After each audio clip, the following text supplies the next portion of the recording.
ലൈംഗികത നമ്മുടെ ജീവിതത്തിലെ ഏറ്റവും ശക്തമായ ചോദനകളിലൊന്നാണ്. അതുകൊണ്ട് തന്നെ അത് നമ്മുടെ വാല്യൂസിനെ ശരിയായി പ്രതിഫലിപ്പിക്കുന്നു. നിങ്ങളുടെ ശരീരം പങ്കിടാൻ നിങ്ങൾ തിരഞ്ഞെടുക്കുന്ന വ്യക്തി ജീവിതത്തിൽ നിങ്ങൾ എന്തിനാണ് വില നൽകുന്നത് എന്നതിൻ്റെ വ്യക്തമായ പ്രതിഫലനമാണ്. ഈ ലൈംഗിക സുഖം എത്ര നേരം നീണ്ടു നിൽക്കും? അത് കഴിഞ്ഞ് ബാക്കി എന്താണുണ്ടാവുക? അവസാനം ഒരു ഷവർ എടുക്കണം എന്ന തോന്നലും കറപുരണ്ട ഒരു ബെഡ്ഷീറ്റും മാത്രമാകും ബാക്കിയുണ്ടാവുക. അതേസമയം ശരിയായ ഒരാളോടൊപ്പം ഒരു പകലും രാത്രിയും ചിലവഴിച്ചാൽ ജീവിതകാലം മുഴുവൻ നിലനിൽക്കുന്ന എന്തെങ്കിലും നിങ്ങൾക്ക് ലഭിക്കും, അല്ലേ? യഥാർത്ഥ സ്നേഹത്തിൽ എപ്പോഴും 3 കാര്യങ്ങളുണ്ട്: നീയും, ഞാനും, പിന്നെ ആകാശവും.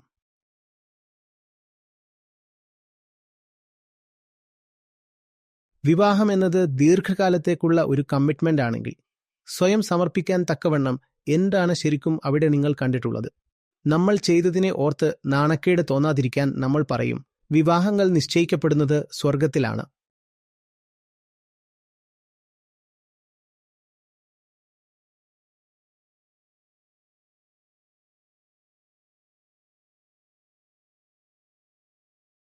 ഇത് മോശം കളിയാണ്. കാരണം 2 കൂട്ടരും നേരത്തെ നിശ്ചയിക്കപ്പെട്ട റോളുകൾ അഭിനയിക്കുകയാണ്. നിങ്ങൾ നിങ്ങളല്ല. നിങ്ങളുടെ ശരീരത്താൽ നിർമ്മിക്കപ്പെട്ട, സമൂഹത്താൽ പരിശീലിപ്പിക്കപ്പെട്ട ഒരാളാണ് നിങ്ങൾ. അവളും അങ്ങനെ തന്നെ. വെറും ശാരീരികമായ ഘടനയുടെ ഉൽപ്പന്നം. സാമൂഹികമായ പരിശീലനത്തിന്റെ ഫലം. ഇങ്ങനെയുള്ള 2 പേർ തമ്മിൽ കാണുമ്പോൾ അവിടെ ശരിക്കും 2 സ്വതന്ത്ര വ്യക്തികൾ തമ്മിലാണോ കാണുന്നത്?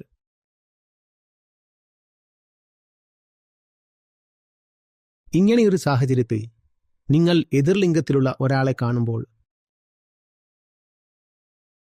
അത് ഇൻട്രസ്റ്റിംഗ് ആകണമെന്ന് ആഗ്രഹിക്കുന്നു. അവിടെ സ്നേഹമെന്ന വാക്കും കടന്നു വരുന്നു, അല്ലേ? എന്നാൽ സ്വന്തമായി ഒരു വ്യക്തിത്വം പോലും ഇല്ലാത്തപ്പോൾ അവിടെ സ്നേഹം എങ്ങനെയാണ് ഉണ്ടാകുന്നത്? അവൾ ഒരു റോൾ അഭിനയിക്കുന്നു, നിങ്ങളും ഒരു റോൾ അഭിനയിക്കുന്നു. നിങ്ങൾ 2 പേരും വെറും റോളുകൾ അഭിനയിക്കുകയാണെങ്കിൽ അവിടെ സ്നേഹം എങ്ങനെ സാധ്യമാകും? സമൂഹത്താൽ കണ്ടീഷൻ ചെയ്യപ്പെട്ട ഒരാൾക്ക് സ്നേഹിക്കാനുള്ള സ്വതന്ത്രമായ മനസ്സുണ്ടാകുമോ?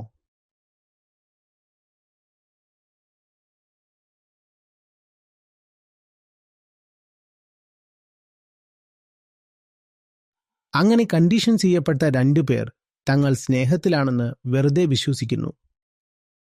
ഇതിന്റെ ഏറ്റവും വലിയ ദോഷവശം എന്തെന്നാൽ, നിങ്ങൾ കണ്ടീഷൻ ചെയ്യപ്പെട്ടാൽ സ്നേഹം എന്നത് നിങ്ങൾക്ക് അസാധ്യമായി മാറും എന്നതാണ്.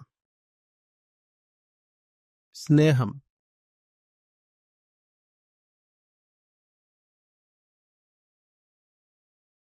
അതുകൊണ്ടാണ് യുവാക്കൾ മെഡിറ്റേഷനിലേക്കും ജ്ഞാനസാഹിത്യത്തിലേക്കും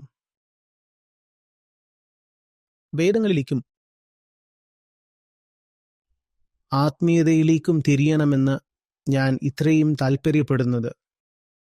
കാരണം ആ ബോധമില്ലെങ്കിൽ നിങ്ങളുടെ ജീവിതത്തിൽ ശരിക്കും ഒരു തീഷ്ണത ഉണ്ടാവില്ല, അല്ലേ? ഇനി നിങ്ങളുടെ കൈവശം എന്തെങ്കിലും ആവേശമുണ്ടെങ്കിൽ തന്നെ അത് നിങ്ങളെ വെണ്ണീറാക്കി കളയുന്നതാകും. അത് നിങ്ങൾക്ക് ഗുണം ചെയ്യില്ല. അത് നിങ്ങളെ വെറുതെ ദഹിപ്പിച്ച് കളയും. ഞാൻ അതിനെക്കുറിച്ച് കൂടുതൽ ചിന്തിക്കുന്തോറും മുഴുവൻ കാര്യവും ഒരു പ്രത്യേക ഘട്ടത്തിൽ സംഭവിച്ച ഒന്നല്ലെന്ന് എനിക്ക് മനസ്സിലാകുന്നു.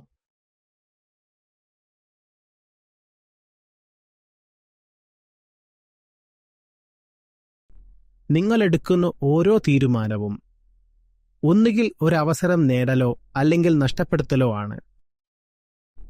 അതൊരു പതിവ് കാര്യമല്ല.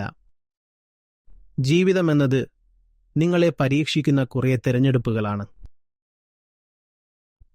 ഇതൊരു പരീക്ഷയാണ്. ഇത് പ്രവർത്തിക്കുന്നത് തിരഞ്ഞെടുപ്പുകളിലൂടെയാണ്. ഏകദേശം ഒരു മൾട്ടിപ്പിൾ ചോയ്സ് ചോദ്യങ്ങൾ പോലെ ഒന്നിലധികം ഓപ്ഷനുകൾ ഉള്ള ഒരു എക്സാം പോലെയാണിത്. ഓരോ നിമിഷവും നിങ്ങൾ ചെയ്യുന്നത് ഓരോ MCQ ആണ്. ശരിയായി ഉത്തരം നൽകിയാൽ നിങ്ങൾ ഉയർത്തപ്പെടും. തെറ്റിച്ചാൽ നിങ്ങൾ അധപതിക്കും. പ്രത്യേകിച്ച് ലൈംഗികതയെ സംബന്ധിച്ച ചോദ്യത്തിന് ജീവിതത്തിൽ വളരെയധികം വലിയ വെയിറ്റേജ് ഉണ്ട്. ആകെ മാർക്ക് 100 ആണെങ്കിൽ നിങ്ങളുടെ ലൈംഗിക ചോയ്സ് ഉൾപ്പെടുന്ന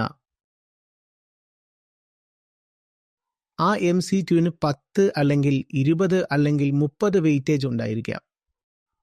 അല്ലെങ്കിൽ എനിക്കറിയില്ല, പക്ഷെ തീർച്ചയായും അതിന് ഉയർന്ന വെയിറ്റേജ് ഉണ്ട്. അത് തെറ്റിച്ചാൽ പിന്നീട് തിരിച്ചു വരുന്നത് വളരെ പ്രയാസകരമായിരിക്കും.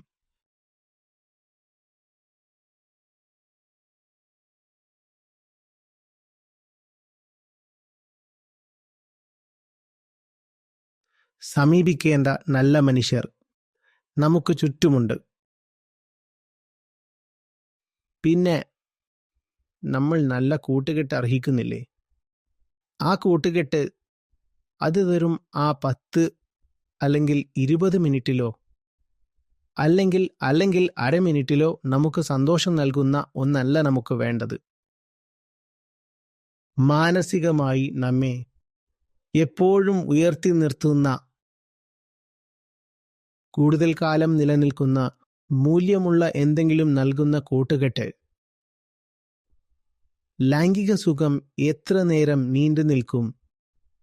അത് കഴിഞ്ഞ് എന്താണ് ബാക്കിയുണ്ടാവുക? ഒരു കുളി വേണമെന്ന തോന്നലും കറപുരണ്ട ഒരു ബെഡ്ഷീറ്റും. അവസാനം നിങ്ങളുടെ കയ്യിൽ ബാക്കിയാവുന്നത് ഇതാണ്. അതേസമയം ശരിയായ ഒരാളോടൊപ്പം ഒരു പകലും രാത്രിയും ചിലവഴിച്ചാൽ ജീവിതകാലം മുഴുവൻ നിലനിൽക്കുന്ന എന്തെങ്കിലും നിങ്ങൾക്ക് ലഭിക്കും, അല്ലേ?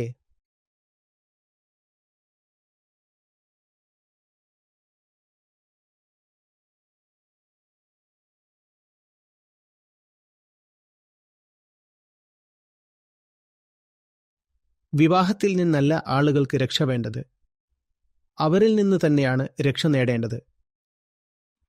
വിവാഹം എന്നത് നല്ലൊരു കൂട്ടുജീവിതമാണെങ്കിൽ നല്ലൊരു ദാമ്പത്യത്തിന് അവിടെ സാധ്യതയുണ്ട്.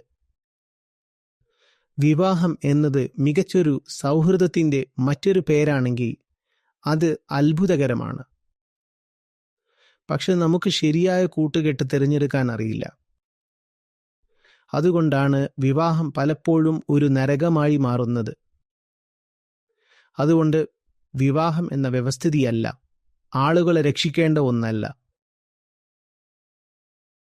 ഒരാൾക്ക് ശരിയായ ബോധവും സ്നേഹവും ഉണ്ടെങ്കിൽ സുന്ദരമായ ഒരു ദാമ്പത്യം സാധ്യമാണ്. പക്ഷേ ഒരു വ്യക്തിയിൽ നിന്ന് ബോധവും സ്നേഹവും ഉണ്ടാവുക എന്നത് വളരെ അപൂർവമാണ്. അതുകൊണ്ട് തന്നെ നല്ല ദാമ്പത്യങ്ങളും അത്ര തന്നെ അപൂർവമാണ്.